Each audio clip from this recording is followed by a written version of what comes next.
نهار بور كومونسي نقولوا لهم مبروك عليهم، وان شاء الله ان شاء الله قالنا السعوديه يزيدوا يديروا كاش نتيجه ان شاء الله، وبوركوا با تونس ولا يخرجوا كما يقول لك افيك دي زونور. مقابله اللي شفناها تاع المغرب مقابله في المستوى اللي داروا ماتش فريمون امبورطون دو هو نيفو.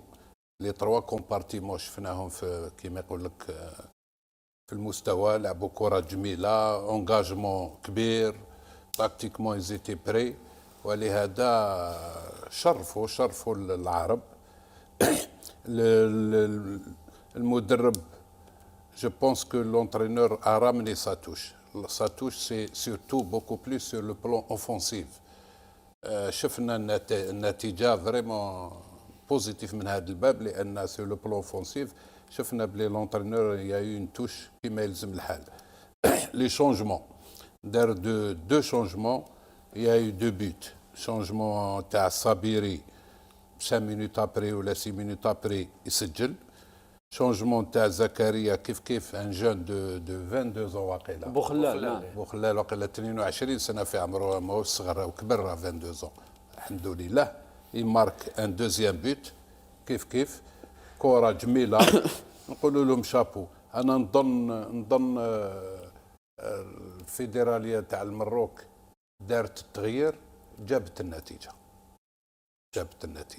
كي نغيروا المدرب جابت النتيجه. شكرا لك علي بن شيخ. عمار عمور، حمزه من فضلك قبل بدايه الاسترسال معك عمار عمور، اعطينا تشكيله المنتخبين التي دخل بها روبرتو مارتينيز ووليد الركراكي. عمار عمور، كيفاش شفت المباراه من الجانب التكتيكي بين المنتخبين؟ الركراكي لاول مشاركه له في كاس العالم امام روبرتو مارتينيز ليقود منتخب بلجيكا لثاني مونديال على التوالي.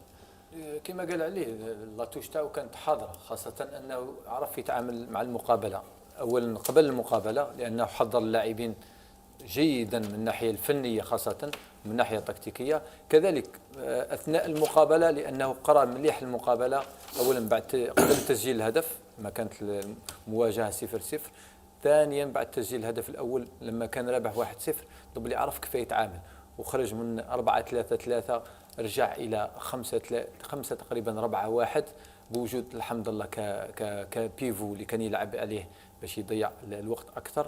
زياش اللي ولا كمهاجم ثاني مع حمد الله، وكان دائما ما يروح في اللاكس تاع لا بلجيك بعد ما تحول فريق بلجيكا الى 3 مدافعين للوراء، ضمن 3 مدافعين مع فيتسال اللي شويه دار رجع شويه للوراء باش يكونوا 3 مدافعين. ضمن الامور سارت بدرجه كبيره لصالح المدرب صالح اللاعبين. وجود مزراوي متعدد المناصب اللي كان في الشوط الاول كمدافع ايسر تحول الى مدافع ايمن، ودخول المدافع الايسر مدافع عطله يحيى عطيه الله مدافع الوداد البيضاوي. مدافع الوداد هي ربما المباراة السادسة له بقميص المنتخب الوطني المغربي، حتى ولو انه في العمر 26 27 سنة. من بين النقاط اللي تحسب له اللمسة تاعو الركراكي في هذا المنتخب في هذا البداية تاعو في المونديال. روح المجموعة كذلك، روح المجموعة اللي عاود حياها الركراكي. شفنا حتى وخروج بعض اللاعبين الاساسيين، لان كانت حاضره دائما روح المجموعه، تحس باللي الفريق يلعب باش يربح، يلعب على جال المدرب، يلعب على جال اصحابه. لذلك نظن لي كذلك روح المجموعه عندها دور كبير في المقابله هذه. الحاجه المهمه اكثر انهم تقريبا مازال ما خسروش في مقابلتين، ادوا 4 اشواط ولا مقابلتين في المستوى. مازال ما شفناش تقريبا لي طون فابل تاع المنتخب المغربي، المقابله الاولى والمقابله الثانيه مع تقريبا كرواتيا وبلجيكا، نائب بطل العالم وواحد من اقوى المنتخبات في العالم في ال5 ولا 6 سنوات الاخيره، ثاني في الترتيب العالمي، ثاني في ترتيب الفيفا بعد ما كان الاول لمده طويله. يعني المنتخب المغربي نظن يسير نحو تاهل دور ثاني، مفاجاه في كاس العالم نظن.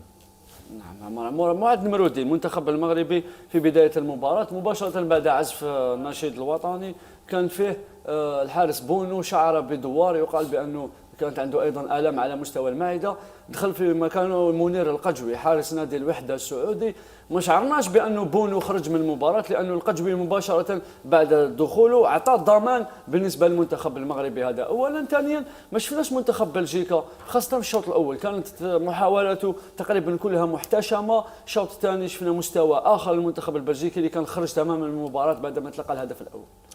ميدو المنتخب المغربي ما يحسب ليه اولا هو يعرف كيفاش يسير المباريات، يعرف نقطه تاع القوه تاعو، قلب الدفاع تاعو، انك ما تتلقاش هدف بغياب بونو الحارس الاساسي، وهذا ما يدل على التحضير البسيكولوجي الجيد لهذا النوع من المباريات. كذلك نقطه اخرى يعرف كيفاش يسير المباراه، لانه في الشوط الاول تتحدث منتخب بلجيكي ولو انه سيطره محتشمه، الا انه نقولوا انه هذاك الريتم فرضوا عليه كذلك المنتخب المغربي اللي يعرف عنده اكتسب هذيك الشخصيه كيفاش يسير هذا النوع من المباريات. لانك لما تخرج من امام كرواتيا وما تتلقى حتى هدف وتخرج مباراه تعادل، من الناحيه البسيكولوجيه تحضر جيدا لهذا المباراه وتعرف كيفاش تسير مباراه امام منتخب بلجيكي لم يعد ذلك المنتخب اللي كان في 2018. ولكن القوه كما قلت لك تاع المنتخب المغربي والدور الكبير للمدرب اللي يعرف متى يخفض الريتم، متى